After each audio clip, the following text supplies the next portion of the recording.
দর্শক, দেশের রাজনীতির মাঠে আজকে এমন একটি বড় ধরনের ঘটনা ঘটে গেছে যার আফটার শক বা প্রভাব আগামী অনেকগুলো বছর ধরে এই বাংলাদেশের মানুষকে ভোগ করতে হবে। গতকাল সন্ধ্যা ঠিক 6:30টার দিকে গাজীপুরের কাশিমপুর কেন্দ্রীয় মহিলা কারাগার থেকে অত্যন্ত নীরবে এবং লোকচক্ষুর আড়ালে মুক্তি লাভ করেছেন পতিত স্বৈরাচারের অন্যতম প্রধান সহযোগী, ফেসিবাদের অন্যতম পিলার এবং জাতীয় সংসদের সাবেক স্পিকার ডক্টর শিরীন শারমিন চৌধুরী। প্রিয় দর্শক, আপনারা যারা ভাবছেন যে এটি হয়তো দেশের সাধারণ কোনো আইনি প্রক্রিয়ার স্বাভাবিক ফলাফল বা আদালতের সাধারণ কোনো রায়, তারা আসলে বোকার স্বর্গে বাস করছেন। কারণ বাংলাদেশের বর্তমান রাজনৈতিক প্রেক্ষাপটে এত বড় একজন হেভিওয়েট নেত্রীর, যিনি কিনা 15 বছর ধরে স্বৈরাচারী শেখ হাসিনাকে টিকিয়ে রাখার জন্য সংসদের মতো পবিত্র জায়গাকে ব্যবহার করেছেন, তার মুক্তি কোনোভাবেই সাধারণ ঘটনা হতে পারে না। এর পেছনে রয়েছে এক ভয়ঙ্কর এবং সুদূরপ্রসারী রাজনৈতিক সমঝোতা, যে সমঝোতার ছক কষা হয়েছে বাংলাদেশের সীমানার ওপারে, সরাসরি দিল্লির সাউথ ব্লকে। হ্যাঁ দর্শক, আজকের এই ভিডিওতে আমরা সেই ভয়াবহ মাস্টার প্ল্যান নিয়েই কথা বলবো। কিভাবে শিরীন শারমিন চৌধুরীকে ঢাল হিসেবে ব্যবহার করে ভারত তাদের সবচেয়ে বিশ্বস্ত তল্পিবাহক আওয়ামী লীগকে আবারও বাংলাদেশের রাজনীতিতে ফিরিয়ে আনতে চাইছে, এবং এর সাথে বর্তমান সরকার বা বিএনপির একটি বড় অংশ কিভাবে জড়িয়ে পড়ছে, এর প্রতিটি পরত আজ আপনাদের সামনে উন্মোচন করা হবে। দর্শক, চলুন একবারে গোড়া থেকে শুরু করা যাক। আগস্টের 5 তারিখে ছাত্র জনতার সেই ঐতিহাসিক অভ্যুত্থানের পর বাংলাদেশের রাজনীতিতে একটি বিষয় দিনের আলোর মতো পরিষ্কার হয়ে গেছে, আর তা হলো শেখ হাসিনার রাজনৈতিক কবর। ভারত খুব ভালো করেই জানে যে শেখ হাসিনাকে সামনে রেখে বাংলাদেশে আর কখনোই রাজনীতি করা সম্ভব নয়। এদেশের মানুষ হাসিনাকে যেভাবে ঘৃণা ভরে প্রত্যাখ্যান করেছে, তাতে তাকে দিয়ে আর যাই হোক, অন্তত ভোট বা রাজনীতি কোনোভাবেই হবে না। কিন্তু ভারত কি এত সহজেই বাংলাদেশকে ছেড়ে দিবে? কখনোই না। তাদের ভূরাজনৈতিক স্বার্থ, ট্রানজিট করিডোর আর নিজেদের আধিপত্য বজায় রাখার জন্য বাংলাদেশে তাদের একটি শক্তিশালী দালাল গোষ্ঠী দরকার। আর এই প্রতিযোগিতা থেকেই দিল্লির সাউথ ব্লকের থিঙ্ক ট্যাঙ্করা দীর্ঘদিন ধরে একটি মাস্টার প্ল্যান নিয়ে কাজ করছিল, আর এই মাস্টার প্ল্যানটির নাম দেওয়া হয়েছে রিফাইন্ড আওয়ামী লীগ বা পরিশোধিত আওয়ামী লীগ। এখন প্রশ্ন হলো, এই পরিশোধিত আওয়ামী লীগের চেহারাটা কেমন হবে?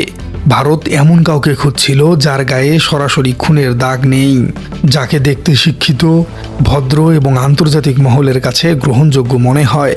ঠিক এই জায়গাটিতেই ডক্টর শিরীন শারমিন চৌধুরী ভারতের জন্য একটি পারফেক্ট তুরুপের তাস হিসেবে আবির্ভূত হয়েছেন। তিনি উচ্চশিক্ষিত, দীর্ঘদিন স্পিকার ছিলেন। সরাসরি রাজপথের ক্যাডার রাজনীতির সাথে তার নাম সেভাবে জড়ায়নি, তাই তাকে সামনে এনে তাকে দলের প্রধান বা মূল নেতা বানিয়ে আওয়ামী লীগের একটি নতুন এবং সফট বা ক্লিন ইমেজ তৈরি করার এই নীল নকশা চূড়ান্ত হয়েছে। আর এই নকশা বাস্তবায়নের প্রথম ধাপ হলো তাকে কারাগার থেকে মুক্ত করা। আজ তার এই মুক্তি সেই মাস্টার প্ল্যানেরই প্রথম সফল বাস্তবায়ন। ভারত চাইছে শিরীন শারমিনের নেতৃত্বে আওয়ামী লীগের পুরনো কর্মীরা আবারও সংগঠিত হোক, যাতে বাংলাদেশের রাজনীতিতে ভারতের সেই আগের দখলদারিত্ব অন্তত কিছুটা হলেও বজায় থাকে। কিন্তু দর্শক, এখানেই সবচেয়ে ভয়ঙ্কর প্রশ্নটি আসে, বর্তমান সময়ে ক্ষমতায় থাকা বিএনপি সরকারের কেন ভারতের এই মাস্টার প্ল্যানে সায় দিচ্ছে? কেন তারা এমন একজন স্বৈরাচারের দোসরকে এত সহজে ছেড়ে দিল? এর উত্তর লুকিয়ে আছে দেশের বর্তমান রাজনৈতিক উত্থান পতনের হিসাব নিকাশের মধ্যেই। আপনারা একটু গভীরভাবে খেয়াল করলে দেখবেন, জুলাই গণ অভ্যুত্থানের পর দেশের রাজনীতিতে দুটি শক্তির অভাবনীয় এবং বিপুল উত্থান হয়েছে। একটি হলো বাংলাদেশ জামায়াতে ইসলামী, যারা তাদের সুশৃঙ্খল সাংগঠনিক কাঠামো, মানবিক কাজ এবং দেশপ্রেম দিয়ে সাধারণ মানুষের, বিশেষ করে তরুণ প্রজন্মের মন জয় করে দিয়েছে। আর অন্যদিকে রয়েছে জুলাই বিপ্লবের অন্যতম রূপকার তরুণ প্রজন্মের দল জাতীয় নাগরিক পার্টি। এই জামাত এবং এনসিপির যে বিশাল জোট বা নীরব ঐক্য তৈরি হয়েছে, তা দেখে ভারত যেমন চরম আতঙ্কে ভুগছে, ঠিক তেমনি বিএনপির ভেতরেও এক ধরনের ভয় বা অস্থিরতা কাজ করছে। বিএনপি বুঝতে পারছে যে আগামী নির্বাচনে যদি এই তরুণ প্রজন্ম এবং ইসলামপন্থী শক্তিগুলো এক হয়ে যায়, তবে তাদের জন্য ক্ষমতায় যাওয়া বা ক্ষমতা ধরে রাখা প্রায় অসম্ভব হয়ে পড়বে। আর ঠিক এই ভীতি থেকেই ভারতের সাথে বিএনপির একটি অলিখিত এবং গোপন সমঝোতা তৈরি হয়েছে বলে অনেক রাজনৈতিক বিশ্লেষক মনে করছেন। বিএনপি এখন চাইছে শিরিন শারমিন চৌধুরীর মতো তুলনামূলক সফট বা ক্লিন ইমেজের নেতাদের সামনে এনে আওয়ামী লীগকে একটি নতুন মোড়কে রাজনীতিতে পুনর্বাসন করতে। এর পেছনে বিএনপির অত্যন্ত চতুর একটি রাজনৈতিক অঙ্কও রয়েছে। বিএনপি মনে করছে শিরিন শারমিনের হাত ধরে যদি এই রিফাইন্ড আওয়ামী লীগ কাজ শুরু করে, তবে একদিকে যেমন ভারতের মূল এজেন্ডা বাস্তবায়ন হবে এবং দিল্লির সমর্থন ও আশীর্বাদ সহজেই পাওয়া যাবে, ঠিক অন্যভাবে ভোটের মাঠেও একটি বিশাল সুবিধা তারা নিতে পারবে। কিন্তু কিভাবে, সেটিও খুব সহজ হিসেব।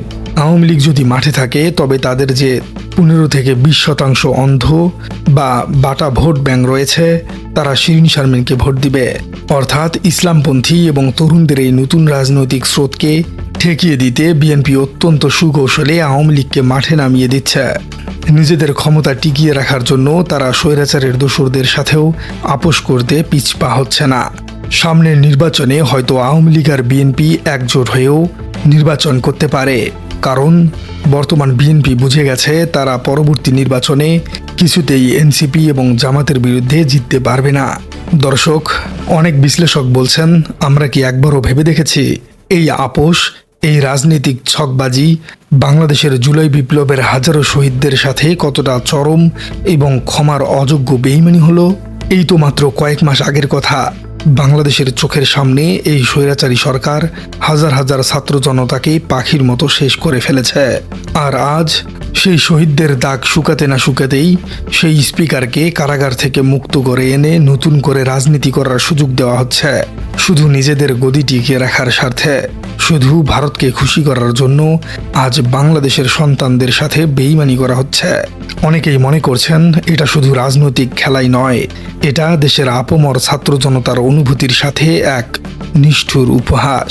যে তরুণরা বুক পেতে গুলি খেয়েছিল, তারা কি এমন একটি পরিশোধিত আওয়ামী লীগ দেখার জন্য জীবন দিয়েছিল? তারা কি চেয়েছিল স্বৈরাচারের দোসররা আবারও ভিআইপি প্রোটোকল নিয়ে রাজনীতিতে ফিরে আসুক? কখনোই না। এই পরিস্থিতি যদি চলতে থাকে, তবে দেশের ভবিষ্যৎ অত্যন্ত অন্ধকার। একদিকে ভারত এবং তাদের দোসরদের ষড়যন্ত্র, অন্যদিকে ক্ষমতালোভী রাজনৈতিকদের আপোষকামিতা।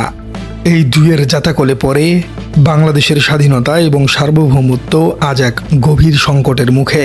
শিরিন শারমিন চৌধুরীর এই মুক্তি শুধু একজন ব্যক্তির মুক্তি নয়, এটি আসলে সেই পুরনো সিস্টেমের উত্থানের একটি সুস্পষ্ট সিগন্যাল। ভারত খুব সূক্ষ্মভাবেই তাদের খুঁটি সাজাচ্ছে, আর বাংলাদেশের কিছু নেতা সেই ফাঁদে স্বেচ্ছায় পা দিচ্ছেন বলেই অনেক বিশ্লেষক মনে করছেন। দর্শক, আমরা আলোচনার একেবারে শেষ পর্যায়ে চলে এসেছি। তবে শেষ করার আগে আপনাদের কাছে একটি অত্যন্ত জরুরি এবং গুরুত্বপূর্ণ প্রশ্ন রেখে যেতে চাই। আপনারা আসলে কি মনে করেন, শিরিন শারমিন চৌধুরীর এই আকস্মিক মুক্তি কি শুধুই আইনি প্রক্রিয়ার অংশ, নাকি এর পেছনে আসলেই ভারতের রিফাইন্ড আওয়ামী লীগ তৈরির কোনো গভীর ষড়যন্ত্র কাজ করছে? কমেন্টে জানিয়ে দিন আপনার মূল্যবান মতামত। আর আমাদের চ্যানেলে নতুন হয়ে থাকলে চ্যানেলটি সাবস্ক্রাইব করে বেল আইকনটি বাজিয়ে দিন। দেখা হচ্ছে পরবর্তী কোনো ভিডিওতে।